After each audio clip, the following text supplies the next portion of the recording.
দিয়ে পরিচালিত হয়েছে, সেখান থেকে মানুষ উত্তরণ করবে, বাংলাদেশ একটি গণতান্ত্রিক সংবিধান পাবে, বাংলাদেশের শাসন কাঠামো গণতান্ত্রিক হবে, জবাবদিহিতাপূর্ণ হবে এবং একই সাথে ক্ষমতার ভারসাম্য রক্ষা করে ক্ষমতার বিকেন্দ্রীকরণকে নিশ্চিত করা হবে। সেই লক্ষ্যগুলোকে মাথায় রেখে আমরা নতুন সংবিধানের কথা মাথায় রেখে, নতুন শাসন কাঠামোর কথা মাথায় রেখে ফ্যাসিবাদী ব্যবস্থার বিলোপের দাবিতে 24-এর অভ্যুত্থানে আমরা একত্রিত হয়েছিলাম। আমরা দীর্ঘ সময় ধরে জাতীয় ঐক্যমত্য কমিশনের আলোচনাগুলো অংশগ্রহণ করেছি এবং অন্যান্য রাজনৈতিক দল এবং জোটগুলোর সঙ্গে আলাপ আলোচনার মধ্য দিয়ে জাতীয় ঐক্যমত্য কমিশন কিছু সিদ্ধান্ত গ্রহণ করেছে ঐক্যমতের ভিত্তিতে। প্রথমে আমরা এর নামকরণের দিকে একটু নজর দিতে চাই। জুলাইয়ের অভ্যুত্থানের প্রেক্ষাপটে মানুষের যে বিপ্লবী আকাঙ্ক্ষা আছে সেটাকে ধারণ করার জন্য রাষ্ট্র কাঠামো পরিচালনার জায়গায় যে বিষয়গুলোতে আমরা একমত হলাম, সেগুলোকে যে ডকুমেন্টের মধ্য দিয়ে, দলিলের মধ্য দিয়ে গ্রহণ করা হবে, সেটা শুরু থেকে জুলাই সনদ হিসেবে তার নামকরণ করা ছিল। কিন্তু আমরা হঠাৎই খেয়াল করছি যে আমাদেরকে কমিশন যখন খসড়া উপস্থাপন করেছেন, তখন জুলাই সনদকে জুলাই জাতীয় সনদ হিসেবে তারা চিহ্নিত করেছেন। আমরা মনে করি যে অভ্যুত্থানের প্রেক্ষাপটে বাংলাদেশের মানুষেরা নতুন রাষ্ট্র কাঠামোর কথা বলেছে, সেই ডকুমেন্ট তার শুরুর নাম জুলাই সনদ হিসেবেই সেটাকে নামকরণ করা প্রয়োজন। জুলাই জাতীয় সনদ এই কথার মধ্য দিয়ে বাংলাদেশের মানুষের জুলাইয়ের যে আন্দোলন, সেই আন্দোলনের সময়কালে মানুষের অবদানের জায়গাগুলোকে তুলনামূলকভাবে দুর্বলভাবে উপস্থাপনের একটা বিষয়ের সঙ্গে যুক্ত রয়েছে। সবথেকে গুরুত্বপূর্ণ যে বিষয়টি, যে জুলাই সনদের বিষয়গুলো নিয়ে আমরা আলোচনা করেছি, কিন্তু এটা বাস্তবায়ন কিভাবে হবে সে বিষয়টা এখনো পর্যন্ত পরিষ্কার নয়।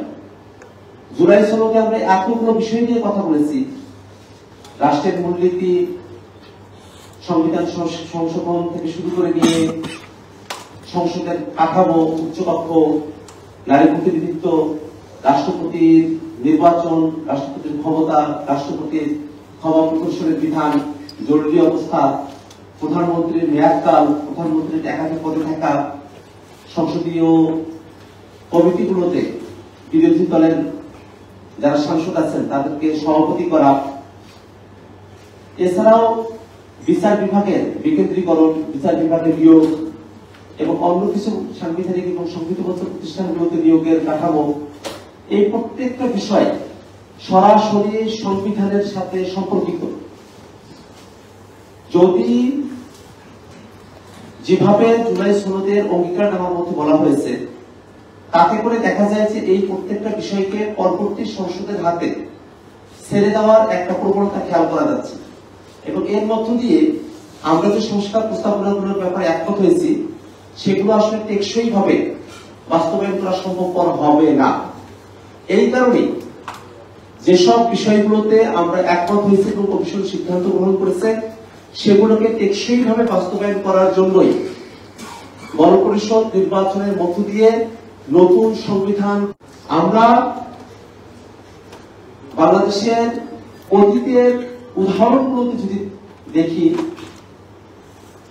এবারের ঐক্যমত্য কমিশনে আমরা সিদ্ধান্ত গ্রহণ করেছি যে হাইকোর্টের শাখা বিভাগীয় শহরগুলোতেও স্থানান্তর করা হবে, সেখানেও হাইকোর্টের বেঞ্চ স্থাপন করা হবে। এই একই পরিবর্তন বাংলাদেশে অষ্টম সংশোধনীর মধ্য দিয়ে করা হয়েছিল, কিন্তু পরবর্তীতে যখন অষ্টম সংশোধনী হাইকোর্টে চ্যালেঞ্জ হলো, বেসিক স্ট্রাকচার ডকুমেন্টের আওতায়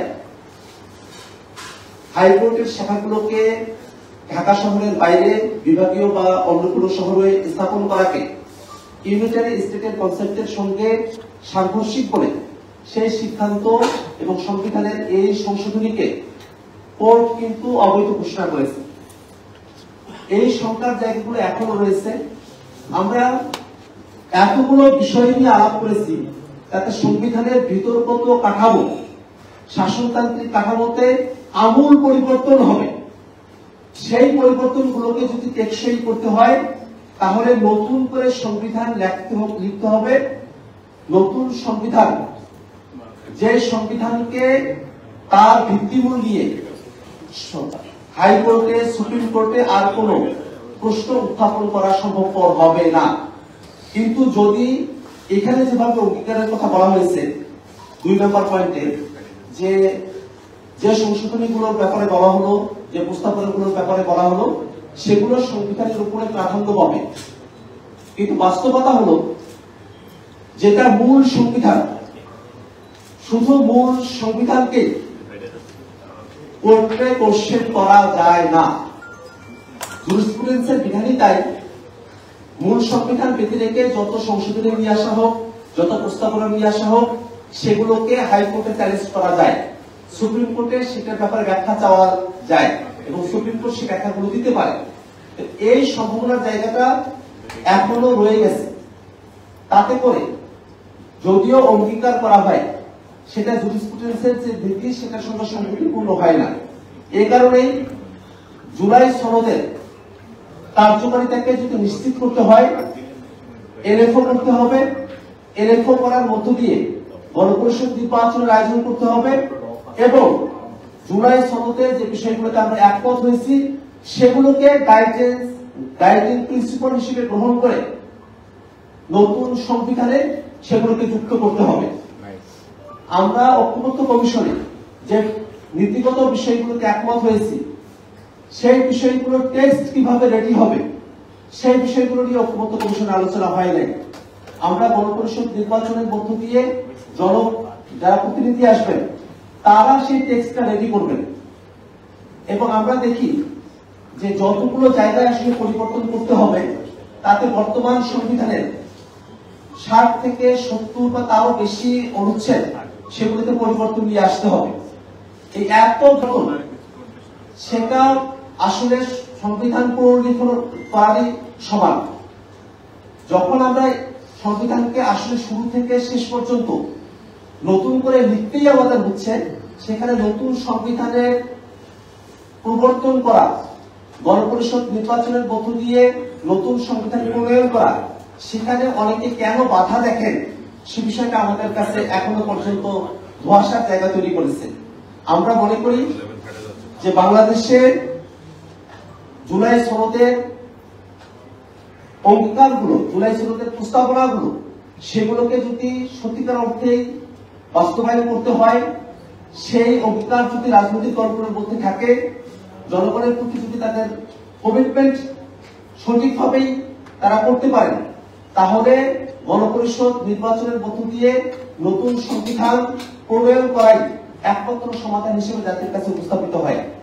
আমরা বাংলাদেশের রাজনৈতিক দলগুলোকে, বাংলাদেশের সুশীল সমাজের ব্যক্তিবর্গ এবং আপামর জনতার কাছে আহ্বান রাখি যে বাংলাদেশ যেন আর কখনোই ফ্যাসিবাদী সংবিধানে ফিরে যেতে না পারে, যাতে হাসিনা রেখে যাওয়া সংবিধান বাংলাদেশে আবার ফ্যাসিবাদের উপাদান নিয়ে ফ্যাসিবাদী শাসন কাঠামো বাংলাদেশে আর ফিরে না আসে, সেই আকাঙ্ক্ষার জায়গা থেকে 72-এর মুজিববাদী সংবিধান, হাসিনা রেখে যাওয়া সংবিধানের পরিবর্তে নতুন একটি সংবিধানের দাবিতে বাংলাদেশের সকল রাজনৈতিক দলকে একমত হওয়ার আহ্বান রাখছি। বাংলাদেশের জনগণকে নতুন সংবিধানের জন্য গণপরিষদ নির্বাচনের যে দাবি জনপরিষদ উত্থাপিত হয়েছে, সেটা যেন অন্তর্বর্তীকালীন সরকার এলএফও করার মধ্য দিয়ে, নতুন কাঠামোর মধ্য দিয়ে নির্বাচন আয়োজন করেন।